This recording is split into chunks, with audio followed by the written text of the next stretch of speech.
Brenda 6 muajsh, me mbështetjen e qeverisë shqiptare, merr jetë tregu i parë modern bujqësor i standardeve të Bashkimit Evropian. Dyqane, vende të dedikuara për furgonët e produkteve të fshatit, salla ekspozitash të produkteve, mega frigorifer për ruajtjen e produkteve për çdo stin, kafe dhe restorante janë pjesë e investimit që kryeministri Rama vizitoi para inaugurimit për t'u siguruar se gjithçka është në vendin e duhur. Përfituesi i mbështetjes financiare të qeverisë thotë se ky projekt kishte 10 vjet që ishte gati, por zvarritjet burokratike kanë qenë të pakapërcyeshme. Bëjmë edhe një mini ankant çdo ditë, një tip mini burse bujqësore. Ju keni porositur një ekran shumë të madh, që do vendoset në ballë dhe çmimet ditore do të jenë vizibël për gjithë, që mos ketë shtek për spekulim.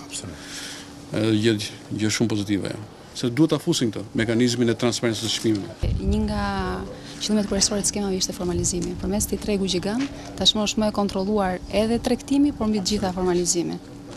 Por dhe standardet që kërkohen qoftë nga AKU-ja, qoftë nga trupat e tjerë teknik, këtu janë të kontrollueshme.